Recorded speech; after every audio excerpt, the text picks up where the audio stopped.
Welcome students. Today we will discuss about the new evolving powers and the rulers which became powerful after the death of King Harshvardhana. So we will discuss about that how they gathered power and expanded their territory. Indian subcontinent was a huge landmass and people were not aware of the extent and variety of cultures that existed. The jungles, mountains, rivers and seas prevented free movement and means of navigation were few. Those who ventured out and found suitable areas established new kingdoms or expanded their existing ones. Especially after the demise of King Harshvardhana, who was a ruler of vast territories, the kingdom started splitting into smaller domains and became weak without a central control. The subordinates of the kings were either big landlords or warrior chiefs and were known as samantas. They were required to govern smaller portions of a kingdom. The samantas were supposed to give gifts to the kings and help the king in the administration of parts of the territory. They were required to attend the courts of the king and provide military support when required. With time, the Samantas amassed a lot of wealth and power and they started to deceive their kings to become independent. Those who gained independence declared themselves as Mahasamantas.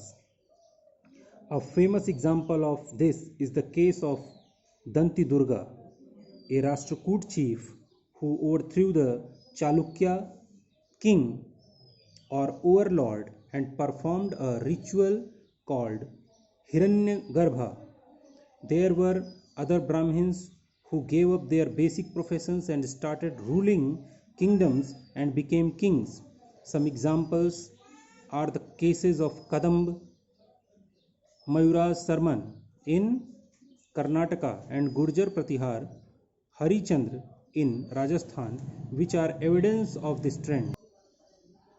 Now, in this map, the major kingdoms of 7th and 12th centuries AD, you can see the Gurjar Pratihars had control over this landscape and the Rashtrakuts have control over this landscape. And now in the southern region, the Chols, Chairs and Pands.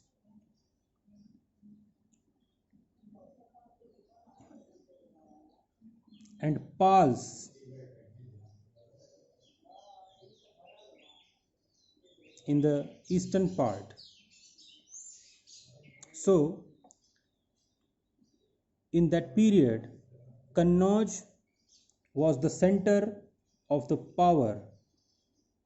So as we can see in this map,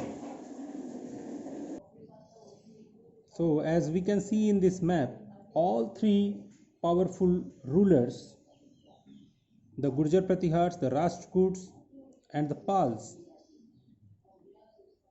wanted to get the central position over Kannauj, and in that order they had conflicts with each other and they had to struggle with each other many times. Now we will discuss about the Rashtrakuts. Who were the Rashtrakuts? This dynasty ruled areas of the Deccan for about 3 centuries, 7th to 10th century CE. In the middle of the 8th century, they had the areas of South Gujarat, Maharashtra, parts of Madhya Pradesh and Karnataka. Some of the prominent Rashtrakoot rulers were Dantidurg, Krishna I and Dhruva. The capital of this dynasty was Malkhed in Maharashtra. Under their rule, the worship of Shiva and Vishnu became very popular. The major achievements of the rule of this dynasty were as follows. The construction of temples came up in big way. The rock-cut temples of Ellora and Elephanta are of these periods. In these temples, God has been represented in three forms as the creator, the preserver, and the destroyer. Local self-government played an important role. A number of committees were formed to administer different affairs of the villages. The king also took a lot of interest in administration and supervised the work from time to time. Trade and commerce flourished. There were developments in the field of economics and this area grew in wealth and prosperity. Some Arab travelers described the Rashtrakutas as one of the best rulers of the world. The last ruler, Kirk II of the Rashtrakoot dynasty, was defeated by the Chalukya king in 1973 CE. Now, as you can see in this map, the Rashtrakoot had the control over this landscape. The Maharashtra, Madhya Pradesh, Karnataka, and some part of the South Gujarat. Now we will discuss about the Gurjar Pratihars. The dynasty of Gurjar Pratihars is known to have been in power from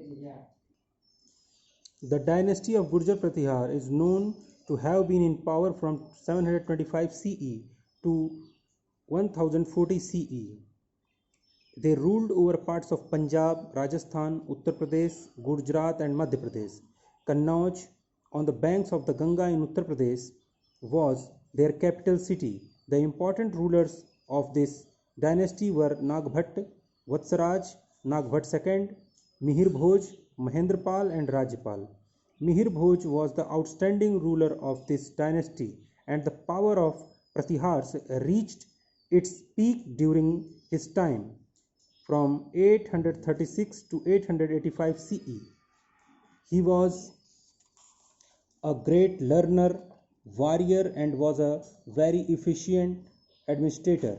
A devotee of Lord Vishnu, he worked hard to spread the empire.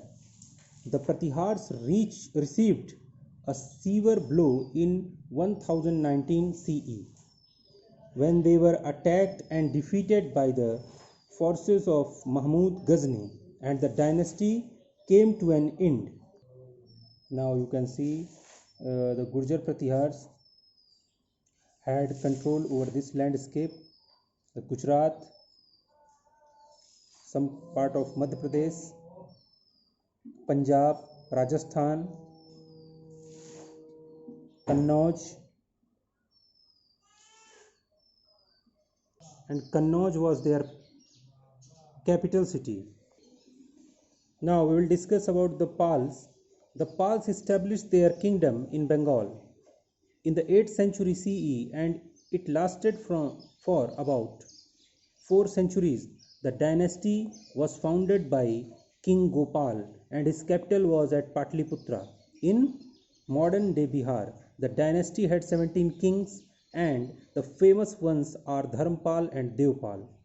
The kingdom included parts of Assam, Bengal, Bihar and Odisha. They were good administrators and warriors. During their time, developments took place in the field of literature and learning. Vikramshila University was established by the king Dharmpal, which became a famous center of learning. It attracted students even from other parts of the world. This university had a large and extensive library. Bengali literature also grew under their patronage. Pals also received Buddhism and built a number of monasteries. At the same time, they were tolerant towards Hinduism. The power of the Pals received a blow in the middle of the 12th century at the hands of Vijay Sen, the founder of the Sen dynasty.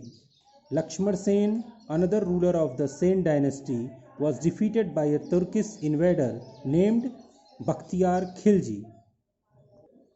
And Bakhtiyar Khilji was a Turkish invader who had also destroyed the Nalanda University. So, dear students, in the next video, we will discuss about the tripartite struggle, the Gurjar, Pratihars, Rashtrakuts and Pals.